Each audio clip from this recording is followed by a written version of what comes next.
تو وہ تمام سکسیسز اور وہ تمام فیلیئرز بھی آپ کے کھاتے میں ڈال دی جائیں گی. اور ایز اے سولجر جب سرو کریں گے اور پاکستان فوج کو چھوڑ کر چلے بھی جائیں گے, ریٹائر ہو جائیں گے, تو آپ کی ریٹائرمنٹ کے بعد بھی جو آپ کی اچیومنٹس ہوں گی, جو آپ کے فیلیئرز ہوں گے, وہ آپ کا پیچھا کرتے رہیں گے. انڈائریکٹلی انہوں نے یہ کہا کہ آپ کچھ بھی کر لیں, being a part of Pakistan army, آپ کو ہمیشہ اپنے تمام ڈیڈز کا, آپ کو ہمیشہ اپنے تمام ایکشنز کا جواب دینا پڑے گا اور آپ اس میں ڈائریکٹلی یا انڈائریکٹلی انوالو ہوں گے. دوسری بات جو بہت عام تھی جو انہوں نے کیڈٹس کو بتائی وہ یہ تھی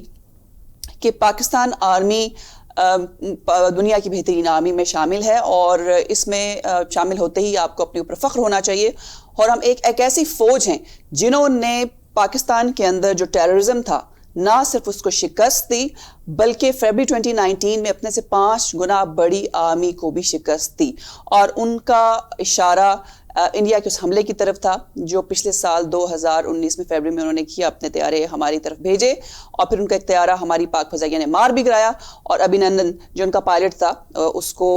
اریسٹ بھی کیا اور اس کے بعد اس کو واپس انڈیا کے حوالے بھی کیا. تیسری بات انہوں نے جس کی طرف اشارہ کیا وہ ہائبرڈ طاقتیں تھیں, جن طاقتوں کو انہوں نے ہائبرڈ کہا. انہوں نے کوئی نام نہیں لیا پر انہوں نے یہ کہا کہ اگرچہ کہ آج کل ہائبرڈ وار چل رہی ہے جس میں پاکستان آرمی کو تو نقصان نہیں پہنچایا جا سکتا یا پاکستان آرمی کے خلاف لڑا نہیں جا سکتا, لیکن اس ہائبرڈ وار کی وجہ سے لوگوں کے ذہنوں میں یہ سوچ ڈالی جا رہی ہے کہ اس ملک میں کچھ اچھا نہیں ہو سکتا, بلکہ میں یہ کہوں گا کہ اس ملک میں سب کچھ اچھا ہوگا.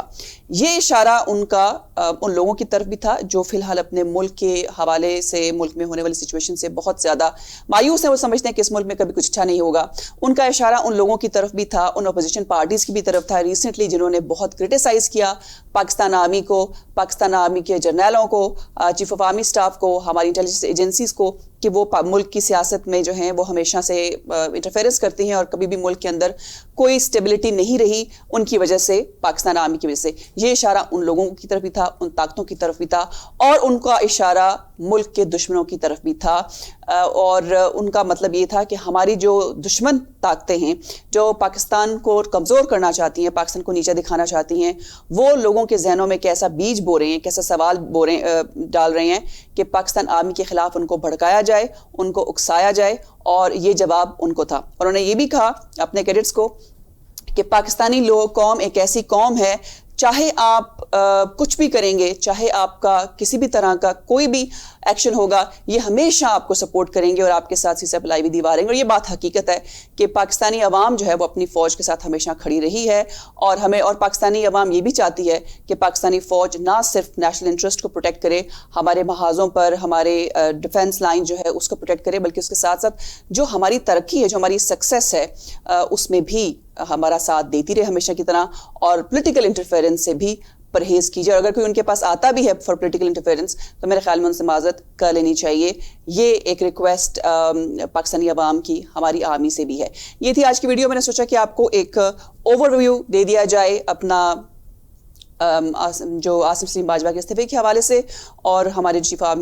آف آرمی سٹاف ہیں انہوں نے جو ملٹری اکیڈمی سے جو خطاب کیا وہ بہت معنی خیز تھا. اگر آپ نے ان کی تقریر نہیں سنی تو پلیز ان کی اسپیچ ضرور سنیے گا اور اس کو انڈرسٹینڈ کیجیے گا. جاتے جاتے ایک اور خبر میں آپ کے ساتھ شیئر کرنا چاہوں گی, وہ بہت ہی اہم ہے. وہ اہم اس لیے ہے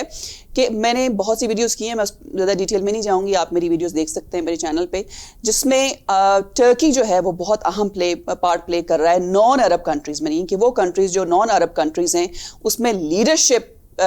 کے طور پر ایز اے لیڈر ٹرکی جو ہے وہ ابھر رہا ہے. اور جو ٹرکی کے صدر ہیں رجب طیب اردگان, جن سے کہ انڈیا بھی ناراض ہے, امریکہ بھی ناراض ہے, اسرائیل بھی ناراض ہے, اور جو عرب ممالک ہیں وہ بھی ناراض ہیں, کیونکہ ان کی کوشش اس طرح کی ہے کہ وہ سلطنت عثمانیہ کو دوبارہ سے اس کا ریوائول کرنا چاہتے ہیں. ریسنٹلی ان کی ایک اسٹیٹمنٹ بڑی ہٹ ہوئی, اسرائیل نے اس پہ بہت انہوں نے غصہ کھایا, بڑا برا منایا, جس میں انہوں نے کہا تھا کہ یروشلم جو ہے وہ سلطنت عثمانیہ کا حصہ تھا اور ہم اس کو لے کر رہیں گے, جس پر اسرائیل بہت سیخپا ہوا. لیکن ایک قطر نے امریکہ سے ڈیمانڈ کیا ہے کہ جو F-35 طیارے ہیں وہ ان کو دیے جائیں, جس پہ اسرائیل نے اس پر بہت زیادہ ہنگامہ کھڑا کیا ہے. اور انہوں نے امریکہ سے یہ براہ راست سوال کیا ہے کہ کن بیسس کے اوپر آپ قطر کو یہ طیارے پرووائڈ کر رہے ہیں, کیونکہ ڈیفینیٹلی اسرائیل کو یہ خوف ہے کہ اگر یہ ٹیکنالوجی قطر کے ہاتھ لگے گی. قطر ابھی ریسنٹلی ٹرکی کے پریزیڈنٹ نے قطر کا دورہ دورہ بھی کیا ہے اور ان کو یہ سپورٹ پرووائڈ کی, ان کو یہ ایشورنس بھی دی کہ اگر ان طیاروں کی ٹریننگ کے لیے, ان کو چلانے کے لیے ان کو پائلٹس چاہیے ہوں گے یا ٹریننگ چاہیے ہوگی تو ٹرکی قطر کی مدد کرے گا. تو اس وجہ سے اسرائیل نہیں چاہتا کہ امریکہ یہ طیارے قطر کو دے اور قطر جو ہے ٹیکنالوجی ٹرکی کو دے. جب ٹرکی کے پاس آئے گی تو پاکستان کے پاس جانے کا خدشہ ہے, اور جب پاکستان کے پاس جائے گا تو چائنا وہ ٹیکنالوجی لے لے گا, اور چائنا کیونکہ ماسٹر ہے تمام ٹیکنالوجیز کو کاپی کرنے میں, تو وہ ٹیکنالوجی بھی کاپی کر لے گا, جیسے کہ الزام لگایا گیا ہے چائنا پہ بہت مرتبہ اسرائیل کی طرف سے بھی, امریکہ کی طرف سے بھی, کہ ان کے بہت سے جو میزائل ٹیکنالوجی ہے اور جو ان کی اسٹیلتھ ٹیکنالوجی ہے اس کو چائنا نے کاپی کیا اور ڈفرینٹ کنٹریز کو پرووائڈ بھی کیا ہے. تو یہ بھی ایک بہت اہم خبر ہے کیونکہ ٹرکی اپنی ٹیکنالوجی میں بہت زیادہ آگے جا رہا ہے. خاص طور پر ریسنٹلی جو ڈرونز دیے ہیں ٹرکی نے آذربائیجان کو, آذربائیجان اور آرمینیا کی جنگ کے دوران, اور آذربائیجان نے اپنی جو اس کی جیت ہوئی آرمینیا کے خلاف, انہوں نے اس بارے میں کہا ہے کہ اگر ان کے پاس ٹرکی کے دیے ہوئے ڈرونز نہ ہوتے تو وہ آرمینیا کے خلاف جنگ نہ جیت سکتے. اور دنیا بھر میں ٹرکی کے ڈرونز کی جو ڈیمانڈ ہے وہ بڑھ گئی ہے, اور اسرائیلی ڈرونز جو ہیں وہ کافی لیٹ ڈاؤن ہوئے, اور اس پہ بھی اسرائیل کو غصہ ہے. یہ بھی ایک اہم خبر ہے ہمارے حصے کی طرف. ہمارے جو جیو پولیٹیکل سچویشن ہے جہاں پر ٹرکی, اور میں پہلے بھی آپ کو بتا چکی ہوں کہ ٹرکی, اس میں قطر شامل ہے, پھر اس کے بعد ملیشیا اس میں شامل ہے, پاکستان اور ایران, یہ ایک نیا بلاک جو ہے بننے جا رہا ہے, جس کے بارے میں کہ اگرچہ کہ آفیشیلی ابھی تک انفارمیشن نہیں آئی ہے, لیکن اب تک کی جو سچویشن ہے اس کو دیکھ کے لگتا ہے کہ ایک نیا بلاک بننے جا رہا ہے, اور یہ نیا بلاک نان عرب کنٹریز کا بلاک ہوگا, اور اس میں ٹرکی جو ہے ان کو لیڈ کرے گا. یہ ویڈیو اگر آپ کو پسند آئی ہے تو اس کو لائک اور شیئر ضرور کیجیے گا, میرا چینل سبسکرائب ضرور کیجیے, اور بیل آئیکن بھی پریس کریں تاکہ آپ کو مزید پروگرامز کے نوٹیفیکیشنز ملتے رہیں. یہ تھا آج کا پروگرام, پھر ملیں گے. اللہ حافظ.